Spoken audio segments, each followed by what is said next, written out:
Welcome to LinkedUp, Breaking Boundaries in Education, a podcast that focuses on what is happening in education today, connecting everyone to the movers and shakers that are breaking boundaries in the education arena. Welcome to LinkedUp, Breaking Boundaries in Education. Jerri, this is so exciting. I am so excited. I just can't believe this day is here. We've hit the 200th episode. And in our research, what was it, like 3 to 5% of podcasts make it to 200 episodes? Yeah. And I just want to say the reason we've made it is because there's so much going on in education, but there's so many cool people out there too. So, our guests, have been phenomenal. So with all of these challenges that we're facing in education, there are so many people who are breaking boundaries. And so our podcast is, we set out to do this back in 2000. So this is our 6 years now. It'll be 6 years in August. So we're almost to the 6-year mark. There were challenges then, obviously. And so we came up with this idea to do this podcast and just focus on not just the problems, but the people who were solving them, the people who are breaking boundaries. LinkedUp, Breaking Boundaries in Education. So the people who were doing that, and that's who we focused on. We focused on more than 200 people because we've had many episodes with more than one guest. 200 episodes of boundary breaking guests. And I've learned so much. I have too. And I want to say that we never have really veered from the reason we got this started. And that was because it was during COVID. People couldn't get together to learn together. And we wanted to make sure that we had a place where people's voices could be heard and that it was global. And today we still have so many challenges and we still have this place. And it is a place where you can learn from people all over the world, all over the country, not just your neighbors. And I love that. I love that we hear from all of these people breaking boundaries. I know. It is. It's really, we've been blessed. We've been really lucky to learn from these people and to meet them. And honestly, to be able to call them friends. We have made really wonderful connections because of our work with them. And we've been able to keep connected with most of them. So, we've been blessed with that for sure. Oh, it has been a blessing. And it's been so much fun. I know both of us looked back over the 200 episodes. And I guess I can say this. What's become clear is that we will never run out of content in education. Oh, unfortunately, that is very, very true. But that's what keeps it exciting. And that's what keeps everyone evolving, iterating, and learning. So that's what we've did. That's what we've been able to do. We've been able to, each of us, take a retrospective look at across all of our 200 episodes. And in doing that, we were able to identify, I'm not going to say the best, but the ones that were most impactful to us. And we did that across different categories. Now, the categories were broken down into what we've already done in terms of categories. And we did this a while ago. I think maybe at like 50. We looked across all of the different podcasts and determined different themes that emerged. And we created a page where all of our podcasts are divided across those categories. And that's really nice for us, I think, to be able to look at all of the different themes and look at the context within that theme, look at the different podcasts within those. And it actually made it really easy for this episode today because we are featuring a very impactful episode and some honorable mentions within those categories. So let's go and look at, here they are. So it's student engagement, building relationships, cultural responsiveness, collaboration, ed challenges, critical thinking, social, emotional learning. And then we added a fun category, and that's most popular. So I'm looking forward to seeing what that one is. Yes. Okay. And let's be clear, this was not easy. There were so many great episodes. It was very difficult to name just 3 nominees for each category, but we did it. And it was hard. It was hard. And I think what was nice is that you took some, I took some, but then we talked about them first before we made the final decision.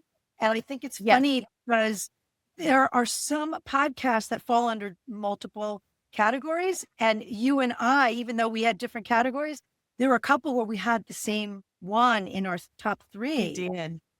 So I thought that was really interesting. We did. And I guess we should note, no AI was involved in the selections. Oh, no, we always hear about AI. So we'll just say this was all a human effort. This was all a human effort. But I was thinking as we were starting it, I don't even know if the episodes talked about any of the episodes that one talked about AI. We'll have to see. I don't remember. Of the winners? Yeah, I don't know if they had an AI topic, which that would be really interesting. Because well, let's see. Yeah, I know. Yeah, let's get the first one is student engagement. For student engagement, there were one was recent that stood out as an honorable mention. We had episode 196 that I thought was really terrific, and that was student voice, global impact, real leadership. But the number one for that we talked about for student engagement was Epic Design Thinking Curriculum from Susan Maynor. I just thought, you met her somewhere, Jerri, and she was episode 43. So that was a while ago. But I just remember it being so impactful, the things that she was doing in her school with project-based learning and just really getting students involved. So let's listen to a little clip from her. Are food insecure, might not know where their next meal is coming from. So they do a lot of work in researching and becoming experts in understanding statistics and things. They host what's called an Empty Bowls event. And again, it's to raise awareness. It's also to raise money. They create art. They create digital poetry. They share stories. That actually spills into the rest of the year with kindness to community. And they do all kinds of neat things. They come up with their own service project to actually serve their community just by themselves. So it kind of culminates with, hey, let's work together to create and solve problems. And now look what I can do to impact my own community with my ideas. I mean, having students be immersed in the real world like that, you can't beat it. I mean, that's exactly what we're talking about when we're talking about breaking boundaries. It really is. And the other thing that needs to be mentioned here is these are elementary students. These aren't high school students that are doing the statistics and learning about world hunger. So yes, kudos to Susan. Kudos. She has had a great program. Yeah, agreed. We need to check back in with her. Let's note that. Yes, let's do it. Right. All right. What's next? Okay. The next category is building relationships. And we had 2 nominees. One is the world famous Peter Reynolds, who his episode was called Dot Day. And Monica Guzman, who is an author, and she wrote a book called I Never Thought of It That Way. One we might want to pick up and read again in these divisive times. Mm-hmm. But our winner is a school counselor, Hans Appel, and his episode was called Award-Winning Culture. Let's hear what Hans has to say. If we only focus on academics, we're only giving students 30 to 50% of what they need to be successful after high school, right? So that means that if we do everything, right, if they pass all the tests, hit all the standards, they do that for the entire time, all of their years in school, we failed them. Like just let that marinate with you for a second. Like we've failed them if we do everything perfectly right as far as academics only, right? So the work is huge.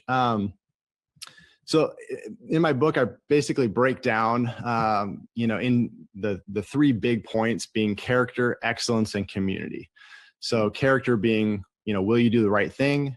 Excellence being, will you do your very best? And community being, what will you do for others today? Mm-hmm. So these really have become our house rules, right? These are the things that drive everything else that we do in our school. This was one I think it's so interesting because it was so long ago. It was episode 27, but we both had him in mind. And I thought that was really interesting because culture is everything. It really is.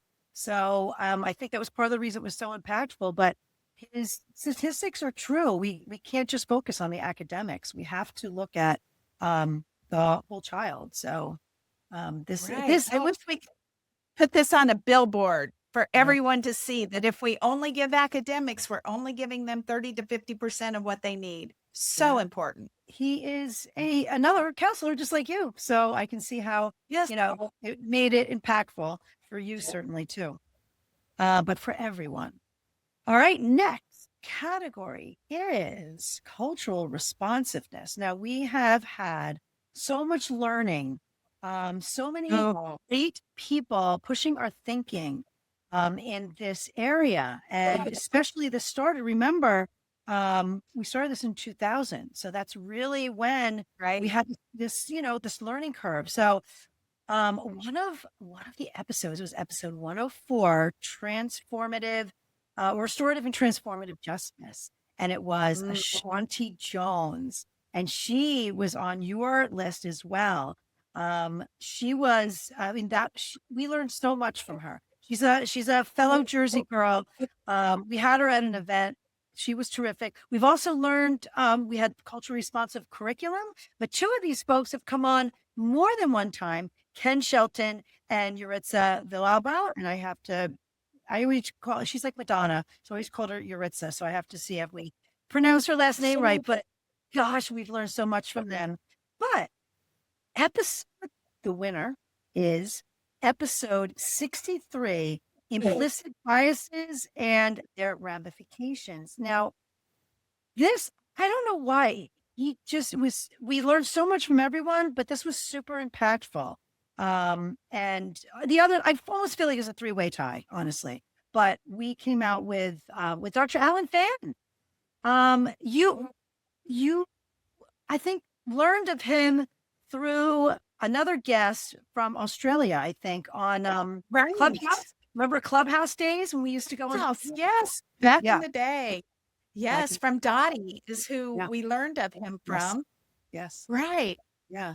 So I just remember I watched this over and over again. I watched this, and I don't get to watch a lot of our episodes, more than once. So this, I know I watched about 3 times. So I think that's why it became the most impactful one for me here for boundary breaking episode. So let's listen in to Dr. Fang. In our society, in our world, there is a huge bias against women in leadership. And so that's what you have to really deconstruct. And this is where the training goes into those who are selecting the committees that are selecting those superintendents, and also those directors in schools. They need to go through training themselves because they have had their own bias. They don't even know. That's why it's called implicit bias, unconscious bias. So they don't know that when they're looking at a profile of a man, they are veering themselves toward that man rather than the woman, and looking at the experience of the woman outshining. And, there also are research out there that women usually undersell themselves and men oversell themselves. And so there is that bias as well. And women say, I'm not qualified for the job, because they say they see one thing and they're like, well, I'm not that person. A man would look at that job, it's like, I got this. I don't know it, but I'm going to pretend I do, and I'll get that job. And so there's a lot of that in our society as well. And so it's something that we have to undo. And it's not easy, to unlearn something. It's much harder than to learn something. Yeah. I mean, and we've heard that about 2 things that he pointed out. Men and women. Right. And I think that he gave us concrete examples, which might be why we liked it so much, because we could really, his examples were so clear and things that we could relate to. there was a lot of, oh, yeah, exactly. Yes.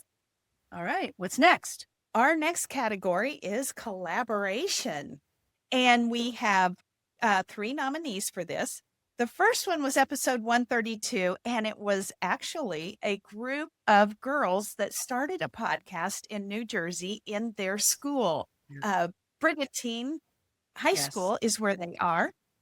And then our second one was episode 115, which was the connection mindset, a solution for our schools with Ted Stepp. And that's also the title of his book. But our winner is a group that has really shown what collaboration looks like at a grassroots level. And I think that's what really sold us on them. And they are the EduGuardians. So 4 women that have put together a group across the world to just support educators. It doesn't cost any money. No one's telling you what to do.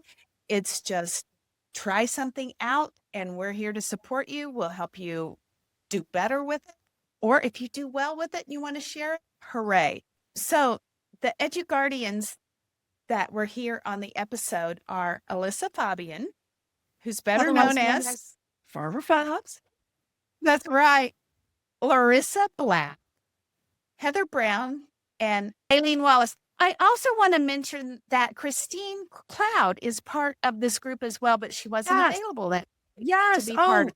All right. So let's hear what the EduGuardians were up to. We kind of pushed out different creative things. I know Christy had done this thing on Adobe the other day, and some people did it. And then, Heather did a Sooner song, and then some people did. We want you to really don't stop at just your superhero.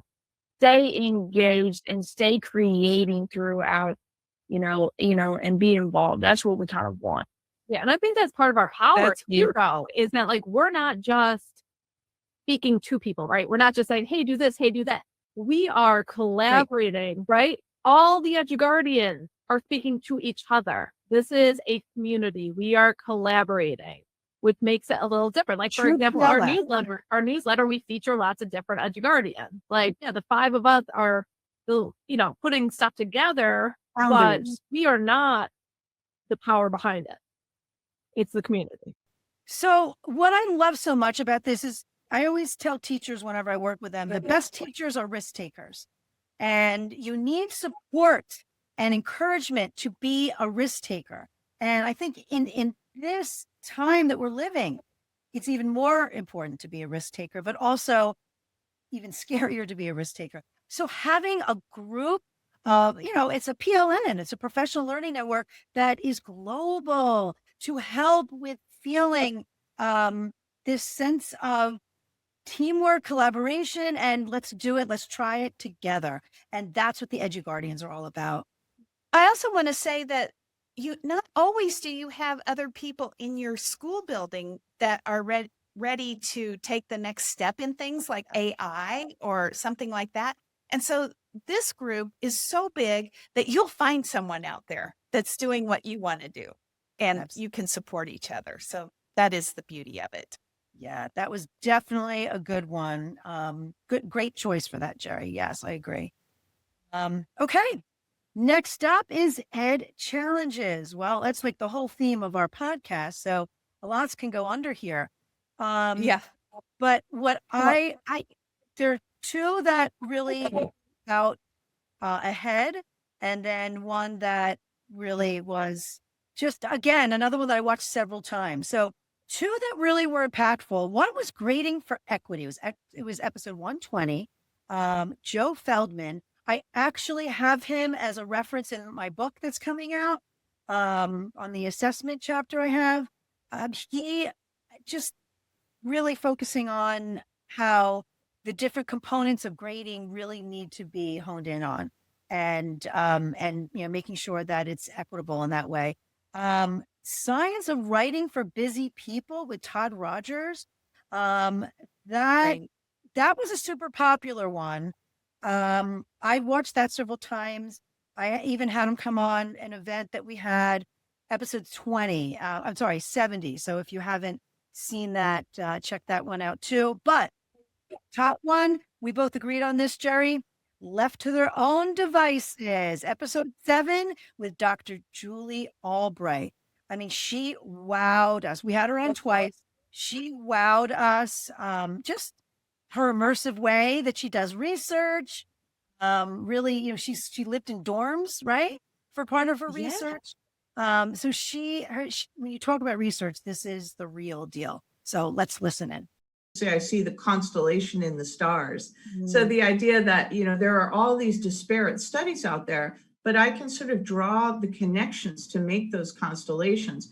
And what I realized after looking at studies from a variety of fields, one would think, oh, this is coming from medicine, this is coming from psychology, this is coming from child development. But I realized that they all fell under the same umbrella, an umbrella that I call coming untethered. And this is this idea that young people in particular are unhooking from traditional ways of doing things, from things like getting married, buying a home, living in a neighborhood and going to the local church and things like that, from having children.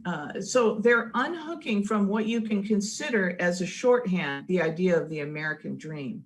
And this is not simply happening in America, by the way. This is also happening in Japan. It's happening in Western Europe. And when I spoke in China, they came running up to me there and said, we're seeing the same thing with our millennials. So it was really stunning to me. So that's why the final chapter in that book talks about the untethered world. And that's where the next book is going to take off. I'm going to explore that notion further. But this idea that some of these changes are driven by digital technologies and some of them are a response to digital technologies, but it's really reshaping expectations, including jobs. You know, for example, the idea of the work from home or work from anywhere began with these sort of leading edge digital natives, we'll call them, that are millennials. And, you know, the majority of them said, well, I don't think I have the ability. This is 7 out of 10 of them said this. Listen to this. I don't have the ability to work remotely. I have a right to work remotely. So, I mean, their idea that it's facilitated, this idea of you can work on your laptop at Starbucks anywhere or something like that, it's facilitated by Wi-Fi and digital connectivity, but it's changing perceptions and values about how life not only could be, but should be. Yeah. Yes.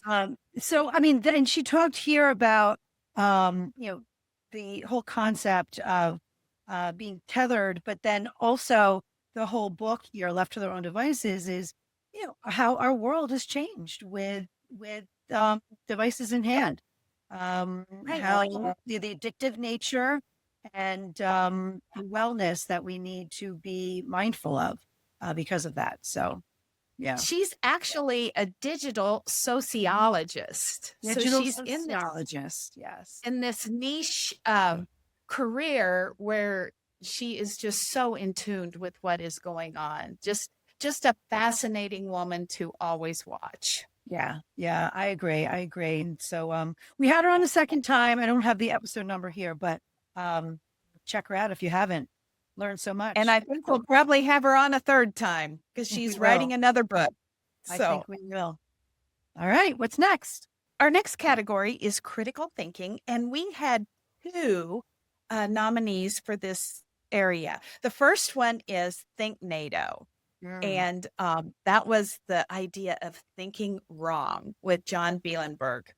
And the second one is The Power of Design Thinking with Jessica Artiles. I remember, Jamie, you were taking copious notes while she was talking. You were so excited about everything she was saying because your daughter was heading off to college at that time to do exactly this kind of work. Every time I listen to her, I learn something again. I probably have listened to this episode 5 times.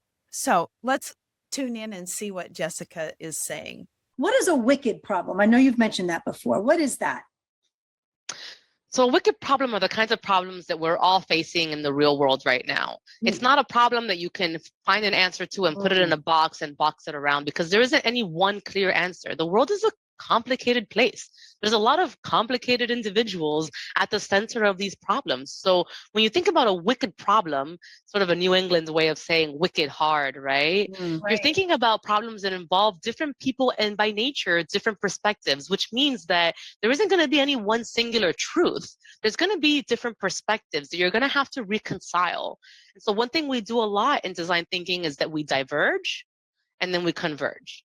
And we diverge and we converge. And I like to think of like a big trap opening and closing and opening and closing, because what you're doing is that when you're diverging, you're creating as many choices as possible, options for yourself, different ideas. Again, remember, quantity over quality. So this might be happening in a really good brainstorming session. And by the way, we have data from my lab at MIT, from my graduate studies lab at MIT, that correlates that the best ideas come after the most ideas. They don't come at the end, but the quality index of ideas increases the more ideas you have.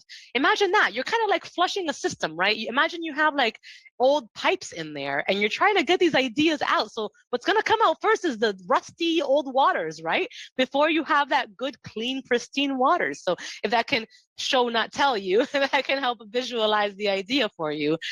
We know, science knows that the more ideas you have, the better your ideas will be getting. So we took turns, we divided up some of this work, and we each chose the clip for the categories we were responsible for. And I think it's so funny that you chose this exact clip, because I use this clip in the Back to School Summit. It's a design thinking event that I run. And this is the exact clip that I use. So I've heard this over and over again. But then I decided, all right, I had her come in person. So for the past 2 years, she's come as a keynote to help everyone with these design thinking breakouts that we do in that event. So I've learned so much from her, and I love continuing to collaborate with her.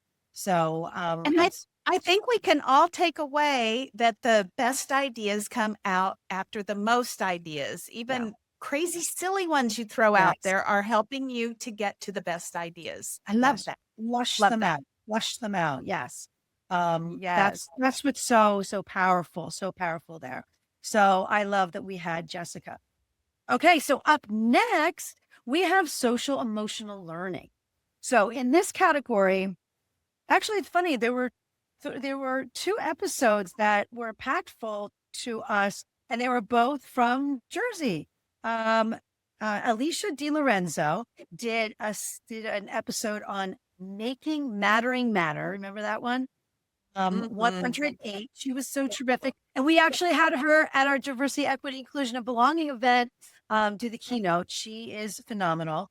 And then this one was about a movement, I'm going to say, youth development for kids. It was Rodney Salomon and Michael Mills, episode 97. And they were just doing wonderful community work with kids in different communities. And it was super powerful. But the one that came out on top was not that long ago.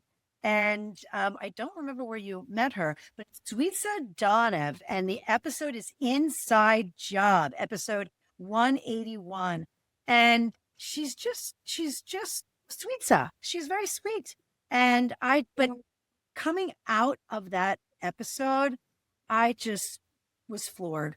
Just the book that she wrote, the intentionality she put into that book. She did all of the illustrations, just like you did in your book. She really just brought home to us the importance of it being an inside job, having to work from within. So let's listen in. Just how we have a curriculum or, that kids need to learn.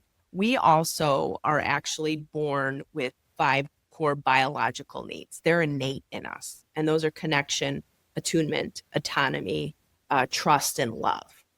And sometimes what happens is when we're younger, for a variety of different reasons, right? A lot of difficulties in the house, there could be some trauma pieces.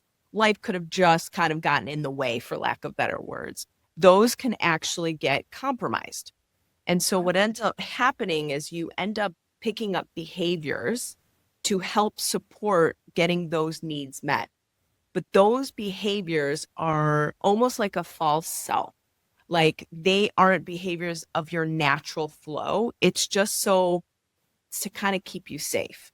And so what I talk about is I go through those characteristics in the book. So sometimes you can recognize, gosh, I do that. And actually it causes me strife in my life, in my relationships, or how I teach, or whatever it might be.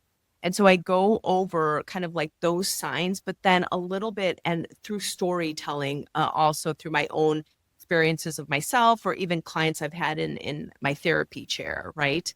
Is that there is a way to help support and understand, and you can do that through the companion guide, is really understanding where those got compromised and where you can actually begin to let them go. Because the first step, ladies, I mean, the research is clear, the data is clear, is the way that this happens is through self-awareness.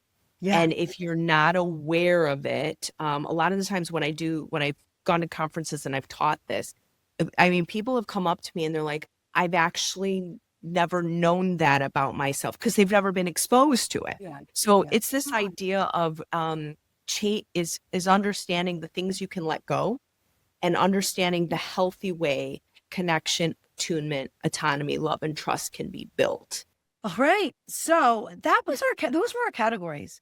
And it was such a pleasure to take this retrospective journey to look back at all of our friends, look back at all of our learning, and all of the impactful messages that were made clear.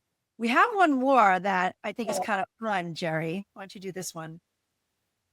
Oh, yes. So we wanted to go back and see what was the most popular episode that we had. And it doesn't surprise me that it is Narda. We just call her Narda because she is like Madonna to us. And a couple of things here. First of all, she had a TED Talk that had over 1 million views. Yeah. It is still very popular. What she has done has created an innovative way to teach people to read. And I say people, not children, because it could be anyone at any age that she can teach to read in a very short amount of time. And so let's listen to what she has to say about that. And then people might want to go check out that TED Talk again. The Japanese devised a simple system to teach people to read. They've got 2,000 characters for kanji, their main written word. But it was so hard for young people to learn enough kanji that they could really read proficiently. It took years and years and years of schooling. So they developed a very simple program called hiragana. One simple symbol for each sound in Japanese. And they organized them in these columns that were similar to each other, similar sounds. So they said, here's the chart. Every morning when you wake up, do your writing of these characters and sounding them. And then when you go out in your day, find them everywhere underneath the kanji. They live under the kanji. And then at night, before you go to bed, do the same thing. So every day I did this, and I could recognize more and more sounds, more and more kanji with the hiragana under it. By the end of the week, I could read everything. By the end of the week? I could read everything I saw by the end of the week. I didn't know what I was reading. Right. But I learned Japanese very quickly through this visual path, because I'm very visual. So by the end of the week, I was reading Japanese, which is amazing. Yeah. But I want to just fill you in. 2 weeks ago, I was able to have lunch with Narda. And I just want our listeners to know that her program is going live now. It's in schools. It's research-based. She has it out there. And this is such an exciting time for her, because it's like the stars have all aligned and her program is going forward. Schools are even beginning to adopt it. And that's a hard one to break through, is to get into a school district to work with a new kind of way of teaching reading, because we're very entrenched in our old methods. Yes. So this is fantastic. I couldn't be happier to share that things are really moving forward for NARDA. It's so exciting. This was episode 69, and here she had already established this program for schools and for adults. And it was just, I think breakthrough is the really good word to describe how the program works for getting people to read. It's like a breakthrough.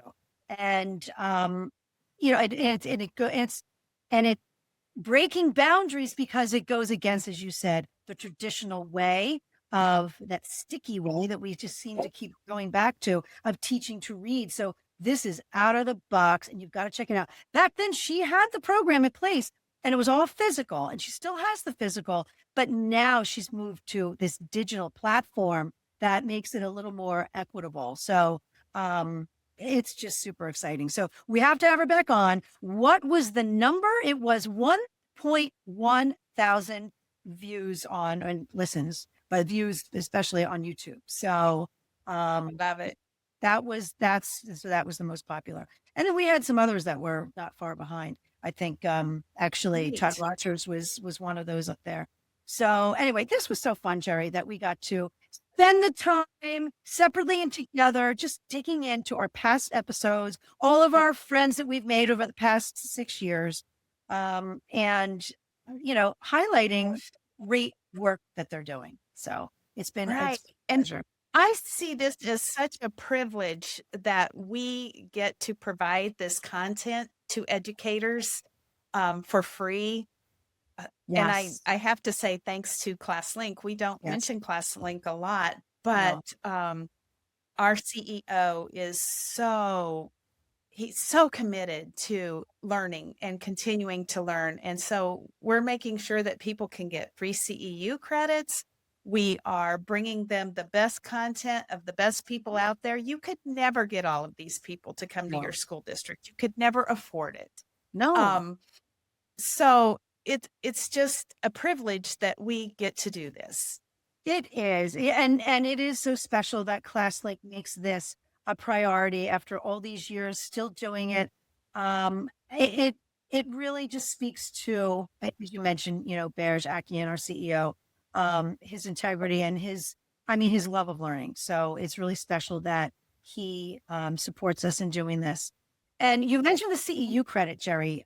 We mentioned earlier, all of our episodes are divided up into different categories, and we've made playlists or choice boards. And there's a link that we have in the description where you go to it. You can watch any 3 and submit a form to get free CEU credit. So that's how that works. It's really simple. You just tell us which ones you listen to, you tell us what you learned, and then you click submit, and that's it. And then we'll get you that credit. So take advantage of that. Take advantage of that. And I do want to say also that we have this page. It's so wonderful. And it's made by Matt at ClassLink. He leads our web designs. And so we have to give him special shout out. We have to give Kayla special shout out because Jerri, you do all the descriptions and then she tidies them up and sets them up for different formats for different platforms. So thank you, Kayla. And then we also have our social media coordinator. She is a teacher and I hired her for something else here at ClassLink.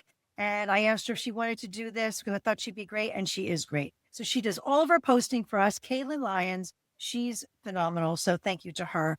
And then I think most of all, we need to thank Marvin.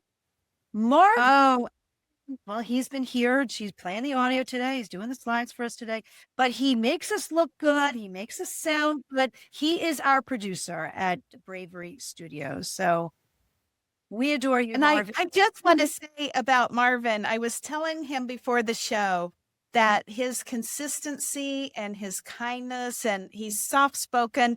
Yeah. I always feel so at home when I get here to work with him. But I am so proud of him, as I know you are, Jamie. We have seen him grow from one studio to the next, and now he's getting ready to make a big move to an even bigger studio and doing bigger and better things. And we just feel like two aunties here, Marvin, that are super proud of you and everything you're doing. So thank you. Thank you, Marvin, so much. So great. So great.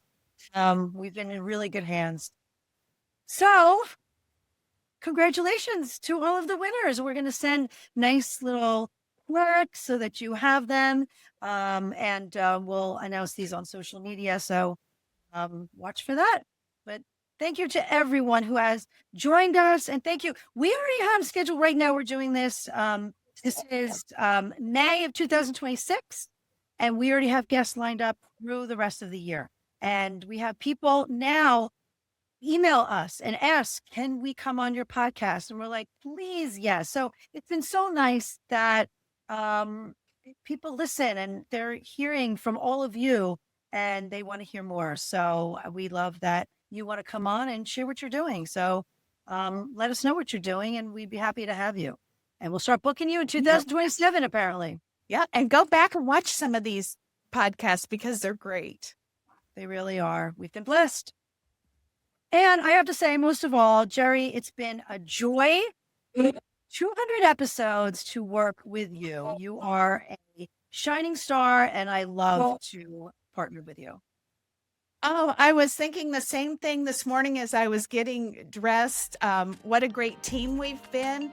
Bears put us together. We didn't know each other, and now we have become more than co-hosts. We're great friends and supporters of each other, and it's been such a pleasure to get to work with you as well. Oh, wow. Wow. All right. Very nice. See you again in episode 201. 201. 201. Thank you for listening. And if you would like to stay linked up, be sure to follow us on Apple and Spotify and subscribe to us on YouTube.